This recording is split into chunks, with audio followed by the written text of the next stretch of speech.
please erase from your minds these dramatic courtroom showdowns. This is divorce world. Divorce world is not multi-billion-dollar companies with these juries. It's all in front of a judge. And a lot of what we do is persuasion. You got to set it up. It kind of reminds me of professional pool. I can hit those shots, well, mostly, that those professional pool players, when they set up the shot. The hard work is setting up that shot. I can't do that. When I hit the ball, it goes where I don't want it to go. So it's about setting your case up to make it easy for the court, or easy for a decider, or easy for the mediator. That's really what's going on here. They're not going to spend as much time as you think rolling up their sleeves, doing the hard work. That's what you have to do. That's what you have to do. And it's not sexy. Hey everyone, welcome back to Getting Divorced Without Losing Your Mind podcast. I am your host, Corey Shapiro. This is your time to work on your divorce, not just in it. And you probably heard of that expression, hope for the best, prepare for the worst. Well, this podcast episode is all about preparing for the worst, the big P. Now, let me give you an example of how this works in the real world.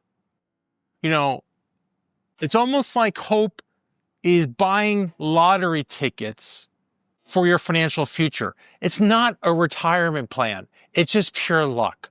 And we want to get beyond luck.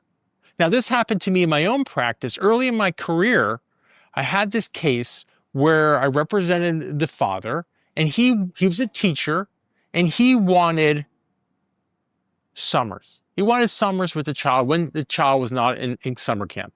But the mom, who worked full-time, wouldn't allow that. Even when the kid was not in camp, she wanted that kid in some type of childcare, even though the father was around. And that really got to me. So I prepared as strong as I can, probably over-prepared. I went full law and order. You know what I mean? Full law and order. That's what I was doing, spending so much time and money. I don't even know what was happening. I'm not even sure the client paid it because I was only an associate.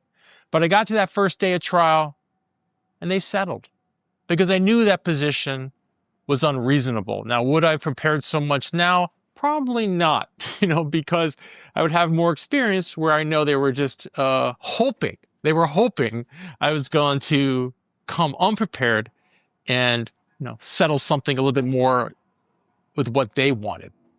All right. So, it actually also reminds me this weekend, I took my dog in for the annual visit with my vet, and a shout out to Symphony Vets on the Upper West Side, Dr. Laura Levinson, so great. And she's so nice and pleasant up front, but all the heavy lifting happens in the back. They take your dog away, they do their shots, they do their procedures, and that's really what we're talking about. And that's a preparation. It's not what you see on Netflix. It's boring.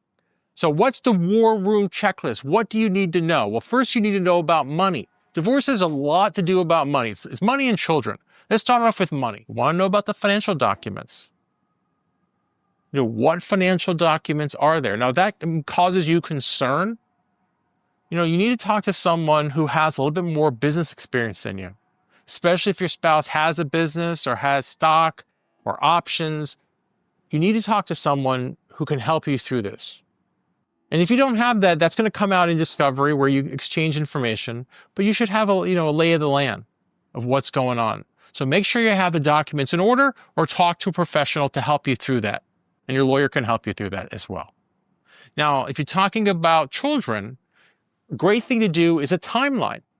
That gets it all in your head straight, orderly, easy to present to your attorney or to a mediator or to a parenting coordinator. And if really you have to go to court, you're just going to be so organized. That's really what this is all about, is about being organized. And then you want to get your emotional support system. You get your, your support squad. I was thinking about Taylor Swift because of the Grammys last night. Get your support squad. Divorce is not a sprint, it's a marathon. And you need that emotional team to help you. You need that emotional team to help you. Now, I want you to think of preparation like an umbrella. For many years, I didn't bring a bag to work, and sometimes it rains and it pours, and I'm like running to get home because I'm going to get wet. And now I bring a bag to work, and I put a little umbrella in there. So I'm preparing. And that's what I want you to think about with this. It's a little bit like just protection. Now, you might be thinking, hey, Corey, this is all very extreme. I just want a clean divorce. I just want an easy divorce. What are you talking about? And, maybe you're in that situation where you can resolve things with just a few sessions with a mediator. Maybe everyone's fair play, everyone's transparent. So maybe you don't have to go in depth of what I'm talking about. But if things derail, and usually what happens in mediation, if things derail, is like you won't agree on maybe a cutoff agreement.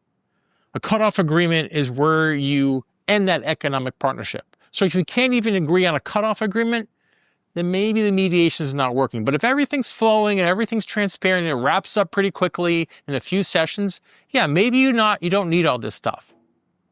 But if things go south, don't forget what I'm telling you. All right, now also, please erase from your minds these dramatic courtroom showdowns. This is divorce world. Divorce world is not multi-billion-dollar companies with these juries. It's all in front of a judge. And a lot of what we do is persuasion. You got to set it up. It kind of reminds me of professional pool. I can hit those shots, well, mostly, that those professional pool players, when they set up the shot. The hard work is setting up that shot. I can't do that. When I hit the ball, it goes where I don't want it to go. So it's about setting your case up to make it easy for the court, or easy for a decider, or easy for the mediator. That's really what's going on here. They're not going to spend as much time as you think rolling up their sleeves, doing the hard work. That's what you have to do. That's what you have to do. And it's not sexy. All right. So also, let me just also clear, you don't need a private investigator, what I'm talking about. It's just getting the basics. Get the documents, get the timeline, get your emotional support system. That's going to really put you in head of the class. Now, some may worry. It might be you. That isn't this sound hostile? I just want a quick divorce.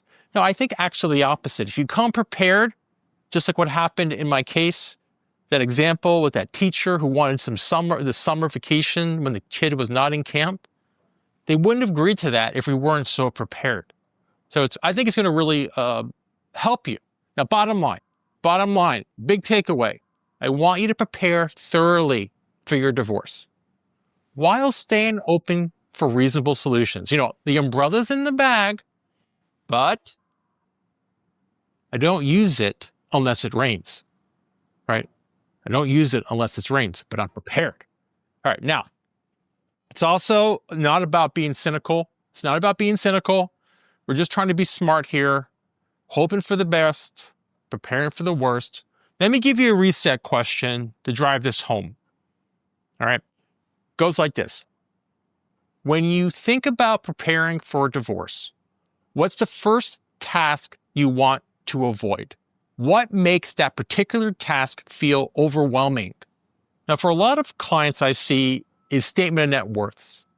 That's that financial disclosure early on. You have to be super accurate. You have to remember all your accounts. It takes time. You got to put your expenses down. You don't know what your expenses are necessarily. You don't want to make sure you keep them all, be accurate because you're signing to it as if you're in court. So maybe your credibility is on the line. You see, now that's problematic. Now, if I was so anxious, you can work with your attorney, but you can also work maybe with a financial professional. There's these financial professionals that help people with statement of net worth.